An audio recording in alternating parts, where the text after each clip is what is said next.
In the American Revolution, General George Washington served as Commander-in-Chief of the Continental Army, as well as the country's chief spymaster. Desperate for intelligence about the enemy, Washington personally oversaw and monitored the development of spy networks, including one that became the most successful spy ring in America's history. Below are 20 things about that and other lesser-known facts about American generals. The country's chief general was chiefly interested in the enemy's activities in this city. In America's War of Independence, George Washington served not only as the nascent country's chief general, but also as its chief spymaster. Washington was well aware that the deck was stacked against the Patriots in their confrontation with the mighty British Empire, so he tried all he could to improve the odds, and the key to that was access to intelligence about the British. Good information about his enemy's strengths, weaknesses, and intentions was vital if Washington was to play his otherwise weak hand as well as possible. He was especially interested in British activities in New York City and its environs. Boston takes center stage in people's minds when they think of the American Revolution. However, after the first few months of fighting, the British departed and Boston became a military backwater. The action then shifted to New York, which took center stage for the rest of the conflict. In the summer of 1776, Allah the Empire Strikes Back, the British descended upon NYC and won the war's biggest battle in Long Island on August 27, 1776. Washington and the Continental Army hole up in Brooklyn, and it took a near miracle for them to escape. New York became the main British base, and as seen below, Washington was desperate to find out as much as possible about what they were up to. America's chief general also doubled as its chief spymaster. After his defeat in New York, General George Washington directed that a channel of information be established in Long Island. The result was an amateurish affair without permanent agents on the ground. It came to grief when Nathan Hale, a young officer who volunteered to gather intelligence from behind British lines, was captured and executed as a spy. That convinced Washington that civilians would make better spies than soldiers. So in February 1777, he directed a Nathaniel Sackett to spy on the British, and appointed a Major Benjamin Talmadge, a New York native, as military liaison. The information gathered was often hit or miss, however, and a frustrated Washington eventually sacked Sackett. Washington was frustrated with other intelligence efforts until August 1778, when he accepted an offer by a Caleb Brewster of Connecticut to spy behind British lines. Within weeks, Brewster sent inaccurate reports of British troops and ships. Washington ordered Talmadge to build up on Brewster's efforts, and personally oversaw the Major's efforts, as he established the Americans' first reliable intelligence pipeline in enemy territory. As seen here, Washington was hands-on throughout. He acted as his own spymaster, exchanged invisible ink letters with the spies, and gave them detailed instructions about the information he wanted them to gather. They delivered and handed Washington timely and vital information that contributed greatly to America's ultimate victory. The general who was credited with the invention of baseball. Abner Doubleday was a career U.S. Army officer who fired the first shot in defense of Fort Sumter at the start of the American Civil War. He rose to general rank in the Union Army and played a pivotal role during the Battle of Gettysburg. On the civilian side of the ledger, he secured a patent on the San Francisco Cable Car Railway that runs to this day. He is best known, however, for his links to baseball, and he was credited for many years as having invented the game in the 1830s. As it turned out, the baseball story was a myth, but although he did not invent a national sport, Abner Doubleday still had a significant national impact. The future General Doubleday was born in 1819 in New York, to a family of warriors. His father had fought in the War of 1812, his paternal grandfather fought in the Revolutionary War on the side of the Patriots, his maternal grandparent had been a messenger for George Washington, and at least one of his great-grandparents had been a Minuteman. Doubleday was accepted into West Point in 1838, graduated 4 years later, and was commissioned as an artillery officer. Before the Civil War, he fought in the Mexican War 1846 to 1848, and in the Seminole Wars 1856 to 1858. The man who fired the first shot in defense of the Union. In 1861, Abner Doubleday was second in command in the Federal garrison at Fort Sumter. When it was fired upon by rebels to start off the Civil War, he personally aimed the first cannon that returned fire, and forever after credited himself with firing the war's first shot in defense of the Union. After the Sumter garrison capitulated and vacated the fort, Doubleday served in the artillery of the Army of the Potomac. By the time of the Second Battle of Bull Run in 1862, he had risen to command of a brigade. Following the Union defeat in that battle, he took charge of his division after its commander was wounded, and led it as it covered the rest of the army's retreat. At the Battle of Antietam, the division commander was again wounded, and Doubleday again took charge and led his men in fierce fighting in which he was wounded. By the time of the Battle of Gettysburg, Doubleday had been appointed to permanent command of his own division in the Army of the Potomac's I Corps. It was the first Union Corps to arrive at the field of battle that reinforced a cavalry commander who had been fighting a delaying action west of Gettysburg in order to buy Union forces enough time to reach and occupy a strong defensive position south of the town. The general who bought the Union time for a chance to win the Battle of Gettysburg. On the first day of fighting at Gettysburg, a Corps commander, General John F. Reynolds, was killed, and General Abner Doubleday stepped into his shoes and took charge. Leading 9,000 men, he fought off nearly twice as many Confederates for 5 hours. Doubleday's command sustained horrific casualties. Before he was forced to retreat to defensive positions on the high ground south of Gettysburg, a corps was effectively destroyed in that first day's fighting, and shattered so badly that it would be decommissioned the following year, with its components sent off to reinforce other corps. However, Doubleday had bought the rest of the Union Army enough time to reach the field of battle and secure the high ground for whose possession Doubleday had sacrificed his corps. The Battle of Gettysburg over the next few days boiled down to the Confederates vainly attacking the Union forces in an attempt to knock them off the heights that Doubleday had secured. The rebels were beaten back each time, culminating in Pickett's charge on the battle's last day, before they admitted defeat and retreated back to Virginia. No good deed goes unpunished.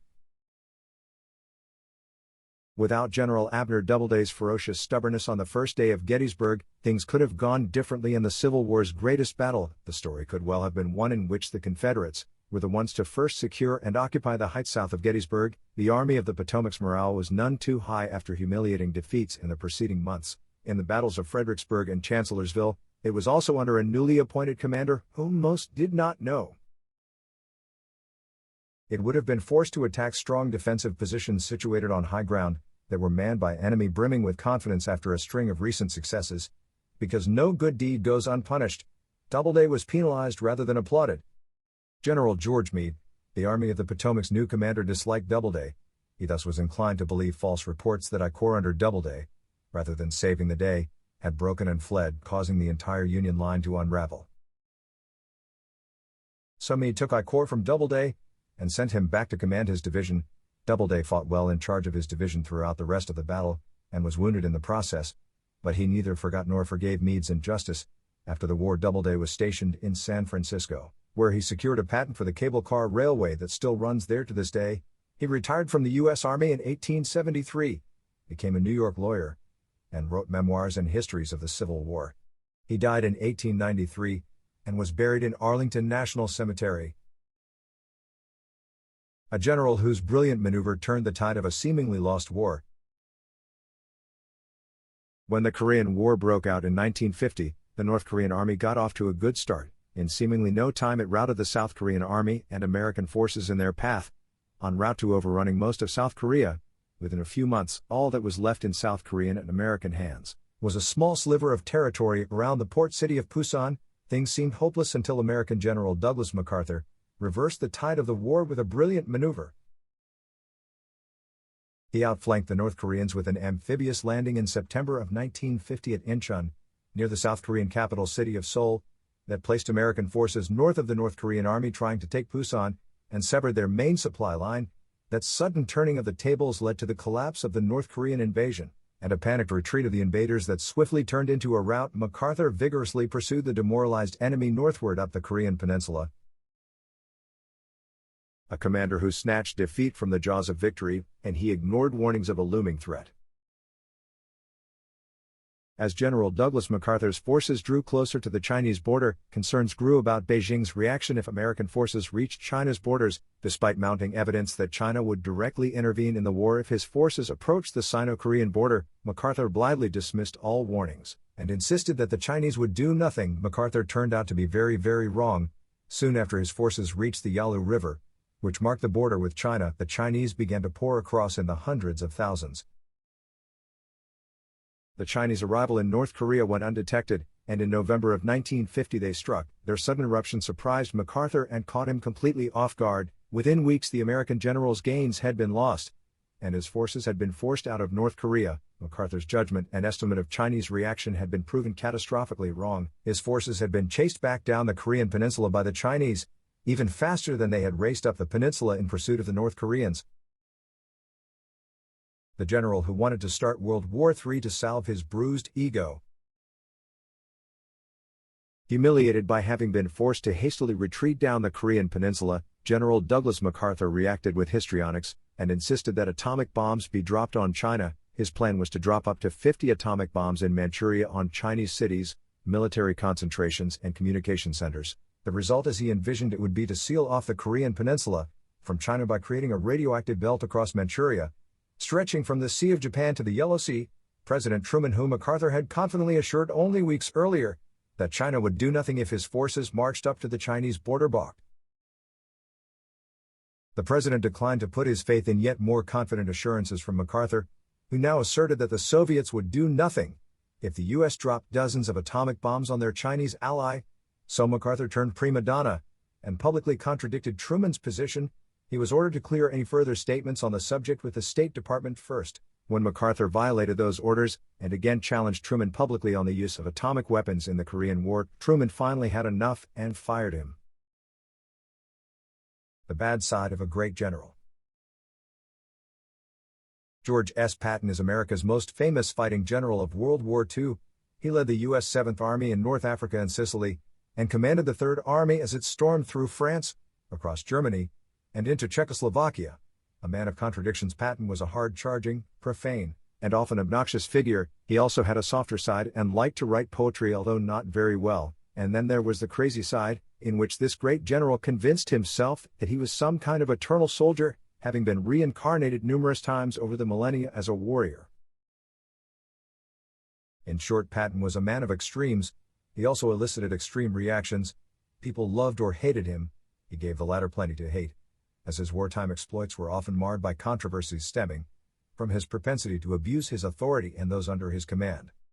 One incident from 1943, in which he slapped 6 soldiers, almost cost him his career. It was nothing compared to another incident in 1945, hurriedly swept under the rug, in which Patton got hundreds of his men killed, wounded, or captured because of nepotism. General Patton's best-known controversy occurred during the 1943 Sicilian campaign. On a hospital visit, he came across a PTSD-suffering soldier who was also burning up with malarial fever. Seeing no visible wounds on the GI, Patton flew into a rage, accused the unfortunate man of cowardice, slapped him around, and threatened to shoot him. The great general repeated the disgraceful performance a few days later in another hospital, and physically assaulted another PTSD-suffering soldier. When the scandal broke, it nearly got Patton cashiered from the U.S. Army. Fortunately, General Dwight D. Eisenhower protected Patton and gave him a chance to command another army in France. Patton squandered hundreds of GIs because of nepotism. General Patton did not learn the lesson about abuse of power. In 1945 he had a worse, but lesser-known scandal, in which he got hundreds of GIs killed, wounded, or captured for personal reasons.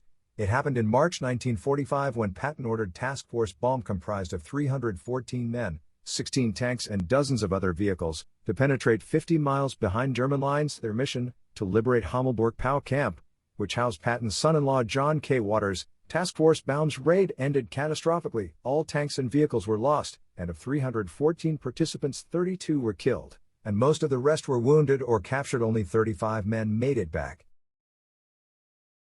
The worst part of it was that the mission was totally unnecessary. Patton's beloved son-in-law, for whom the great general had gotten the beloved sons, brothers, and fathers of many Americans killed or injured, had never been in any danger. Hammelburg was liberated 2 weeks after the Task Force Bomb fiasco. When Eisenhower found out, he was furious at Patton's misuse of military personnel and assets for personal reasons, and reprimanded him.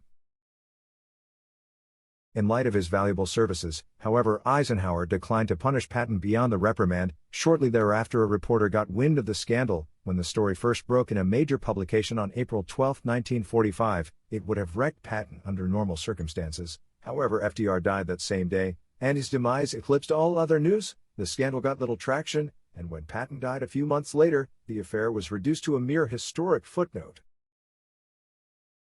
The Union's lowest point. During the American Civil War, the autumn of 1862 might have been the lowest point for the federal government and for the Union's cause. The year had started promisingly enough with a campaign that sought to capture Richmond. Things went well at first in what came to be known as the Peninsula Campaign, but a series of mistakes turned it into a fiasco. Then the Confederates under General Robert E. Lee dealt the Federals a humiliating defeat at the Battle of Second Bull Run, and early in September, Lee's Army of Northern Virginia invaded Maryland. Things were looking bleak, with Britain and France about to recognize the Confederates' independence, when the Union caught an unexpected break. On September 13, as the Army of the Potomac hurried to catch up with Lee, Union Army Corporal Barton Mitchell arrived at a campsite recently vacated by the enemy. There he found an envelope with 3 cigars wrapped in some paper. The papers turned out to be Special Orders No. 191, in which Lee had spelled out his army's movements. A lucky find for one general, an unfortunate loss for another. Special Orders No. 191 were rocketed up the Army of the Potomac's chain of command, until they reached its chief, General George B. McClellan. He was pleasantly surprised to discover that Robert E. Lee's army was spread out, and that fate had gifted him a golden opportunity to defeat his enemy's scattered units one by one, before they could unite. Unfortunately, McClellan was not good at seizing golden opportunities, and Lee managed to concentrate his army in the nick of time. The result was a major battle fought in the vicinity of Antietam Creek on September 17, 1862. It was the bloodiest day in American history, with a combined tally of over 22,000 dead, wounded and missing. McClellan had a chance to finish off Lee's army but failed to do so. Nonetheless, the horrific casualties ended Lee's Maryland campaign and forced him to withdraw to Virginia. The Confederates never came as close again to winning the war as they did that September of 1862. The Cold War's most dangerous moment. During the Cuban Missile Crisis in 1962, the Pentagon urged President Kennedy to invade Cuba in order to remove Soviet nuclear missiles from the island. The Joint Chiefs of Staff unanimously agreed that a full-scale invasion was the only solution. They presented the president with 2 plans: O-Plan 316 for a full invasion, and O-Plan 312 for aerial strikes to take out the missiles, followed by an invasion if necessary. The Hawks, led by Air Force General Curtis LeMay, had a clear preference for O-Plan 316. They argued that there was no guarantee that airstrikes alone would take out all the missiles, or that one or more of the missiles would not be fired at the U.S. Planners expected 18,500 U.S. casualties in the first 10 days of the invasion, assuming no nuclear explosions. However, unbeknownst to planners, the Soviet forces in Cuba had tactical nuclear weapons. Worse, Soviet leader Nikita Khrushchev had pre-authorized the Soviet commander in the island to use tactical nukes at his discretion if he deemed it necessary. As the crisis intensified, Khrushchev withdrew release authority and forbade their use without his express permission. However, whether the modified orders would have been followed is debatable. The combative general who wanted to risk World War III. In practice, tactical nukes were dispersed throughout Cuba to various Soviet units, under the physical control of officers as low down the chain of command as captains. Soviet forces had drilled in the use of those weapons, as part of their defensive plan. In the heat of battle, the custodians of those weapons would have been under intense pressure as they were subjected to overwhelming U.S. aerial strikes, naval bombardment and ground attacks. It is not difficult to envision a desperate local commander in such a scenario, perhaps cut off from communications with higher authority, resorting to the tactical nukes at hand to save his command, or at least ensure that its demise did not come cheap. The Red Army at the time, with victory in World War II only 17 years in its past, did not lack military pride, or an ethos of defiance unto death. If the Soviets used nukes in Cuba, the U.S. intended an overwhelming nuclear response. Things could easily have escalated from there to a full-blown nuclear exchange that would have devastated both countries in Europe, irradiated the Northern Hemisphere, and set humanity back centuries. Luckily, President Kennedy resisted the pressure from his generals and admirals, especially General Curtis LeMay. Instead, JFK relied on diplomacy-backed channels and blockade to successfully defuse the crisis without triggering World War III. The British attack on Fort Detroit in the War of 1812. In the early days of the War of 1812, British General Isaac Brock marched on Fort Detroit. Under his command was a force of 1,330 men, comprised of 330 Redcoats, 400 Canadian militia, and 600 Native Americans, supported by 3 light guns, 5 heavy guns, 2 mortars, and 2 warships. Brock's target was garrisoned by an American force. nearly twice the size of his own, comprised of 600 U.S. Army regulars and nearly 2,000 militia, sheltered within the protective walls of a fortress that had at least 36 cannons. The garrison was commanded by an American Revolutionary War veteran and hero, General William Hull. Brock learned from captured messages that American morale was low, that the garrison was short of supplies, and that his enemies were terrified of his Native American allies. Emboldened by that information, Brock decided to immediately attack Detroit and exploited the Americans' fear of Indians. Brock arranged for a misleading letter to fall into American hands that greatly exaggerated the number of his native allies from an actual 600 to a fanciful 5,000. A general who fell for a bluff. General Brock also tricked the Americans into believing that he had more regulars under his command than was the case. By dressing his Canadian militia in cast-off British regimental uniforms, outside Detroit he had the same troops march in a loop over the same stretch within eyesight of the garrison. They would then duck out of sight and return to march anew as if they were fresh reinforcements. Brock also ordered his troops to light 5 times as many fires at night than was the norm, in order to further convey an illusion of greater strength. General Hull's already low confidence collapsed at the prospect of facing a strong British army accompanied by 5,000 natives. Brock sent a message demanding surrender, and informed Hull that he did not want to massacre the defenders, but that he would have little control over his Indian allies once fighting commenced. Hull, unwilling to sacrifice his men against hopeless odds, and fearing for the women and children inside the fort, including his own daughter and grandchild, decided that resistance was futile, so he raised a white flag and asked Brock for 3 days to negotiate the terms of surrender. A shameful surrender. General Brock kept up the psychological pressure on General Hull, and gave the American garrison commander only 3 hours, instead of the requested 3 days before he would attack. Hull caved in and surrendered his entire command of nearly 2,500 men, 3 dozen cannons, 300 rifles, 2,500 muskets, and the only American warship in the Upper Lakes. The British suffered only 2 men wounded. The surrender of Fort Detroit was a military disaster for the U.S., and derailed plans to invade and seize Canada early in the war, before the British had time to rush in reinforcements.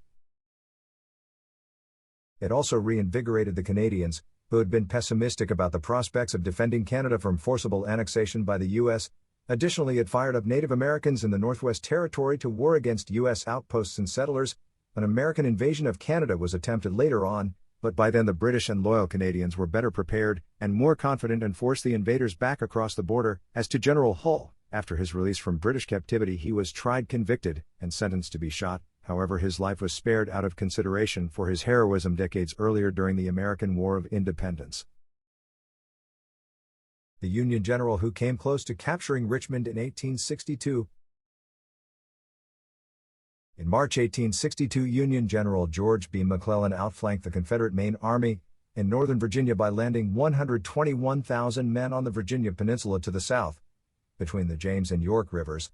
The goal was to march up the peninsula and capture Richmond. Before the Confederates had time to rush in reinforcements to protect their capital, things went smoothly at first as McClellan successfully disembarked with no difficulty and began his march to Richmond.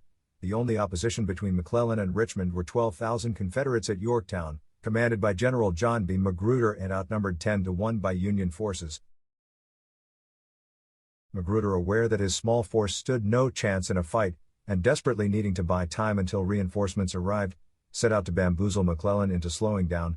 Fortunately for the Confederates and unfortunately for the Union, Magruder was the right man in the right place at the right time. He was known before the war for his florid manner and proneness to theatrics and ostentatious displays. Now he resorted to theatrics and display to put on a show, and trick McClellan into believing that he faced far stronger opposition than was the case. He pulled it off. Elaborate trickery to halt a much stronger enemy. General Magruder took advantage of the small Warwick River, which separated him from the advancing Federal forces. The Confederate commander set out to convince his Union opposite, General McClellan, that the river's 14-mile length on the opposite bank was heavily fortified and strongly garrisoned. While the fortifications were real, Magruder lacked the men to occupy them in any strength that could have stopped McClellan had he attacked. Magruder directed his forces to create a din, with drum rolls and men cheering in the woods behind the lines, to fool their foes into believing there were far more Confederates in the vicinity than was the case. He also employed the same column of men over and over, They would march within sight of the Federals to take up positions on the defensive line, then slip away outside the Union observers' line of sight, reassemble in column and march back to the defense line to take up defensive positions once more. With such theatrics, Magruder convinced McClellan that the Confederate positions were too strong for a frontal attack. It was a task made easier by McClellan's predisposition to take counsel of his fears and believe himself outnumbered.